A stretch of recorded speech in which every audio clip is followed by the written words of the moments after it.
Magandang araw mga Lods, mga idol. Meron tayong gawa dito na SYM bonus. Ayan mga Lods, mga idol.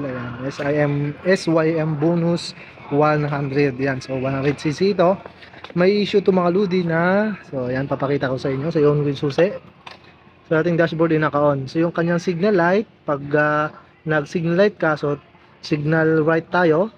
Nakita nyo mga Lodi, so umilaw yung, ayan, so yung right na arrow para sa signal light, pero umilaw siya mga Lodi. Ayan, so umilaw din yung ating signal light pero hindi nagbi-blink. Ayan, sa harapan, ganun din sa likod, ayan. So hindi rin nagbi-blink pero umiilaw.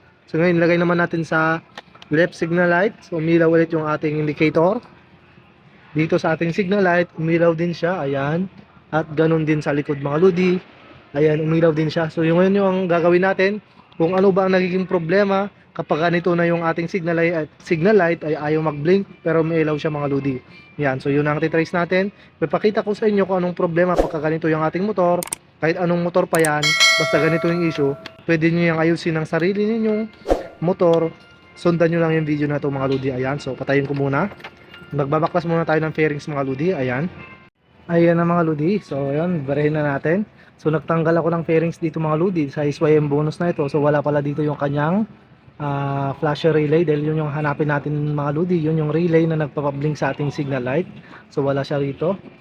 Wala rin dito mga Lodi sa kanyang part ng battery, sa compartment na kanyang battery. Wala din dyan yung kanyang flasher relay. Ngayon nasilip ko mga Lodi, ayan, dito pala siya. Nandito pala nakalagay. So andito yung ating CDI, yung ating flasher relay, at the same time yung ating regulator rectifier. Ayan, so dukutin ko lang. So dito lang yun mga Lodi.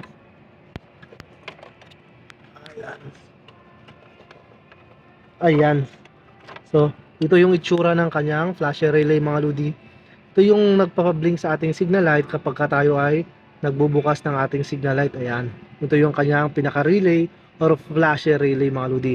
Kapag itong nang sira, posibleng hindi ilaw ang ating signal light at possible na hindi mag-blink yung ating signal light.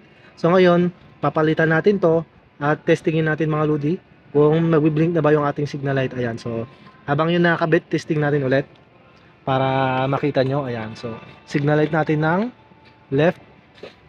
Ayan. So umilaw siya mga Lodi pero hindi nabiblink. Ayan. So, hindi rin siya nabiblink. Ayan. So nakakabit niyan. So ngayon palitan natin ng bago. So meron nang nabili dito mga Lodi, dahil alam na ng may-ari yan, so sinabi ko na. Ayan, to yung bago. So parehas lang din ng brand, PAG. Ayan, so palitan natin ng bago. Ayan yung bago. So patayin muna natin yung susi. Ayan. So patayin muna natin yung susi. Bunutin natin itong luma. Ayan. Tapos kabit natin yung bago. So para makita nyo, magkaroon kayo ng idea pagka ganito rin yung inyong motor. Kahit yung masakyan mga Lodi, pagka ganito rin yung problema na ayaw mag-blink. Ayan.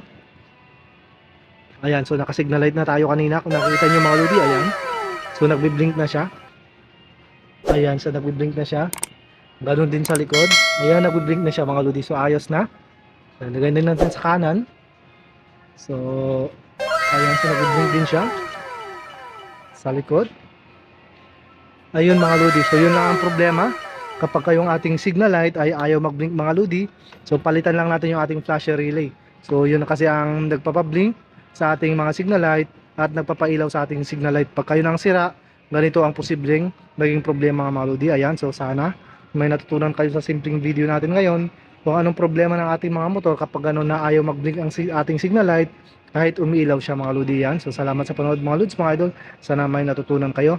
So please paki-follow ang ating Facebook page at ang ating YouTube channel, Hadgetworks and Tutorials mga Lods, mga idol. Yan.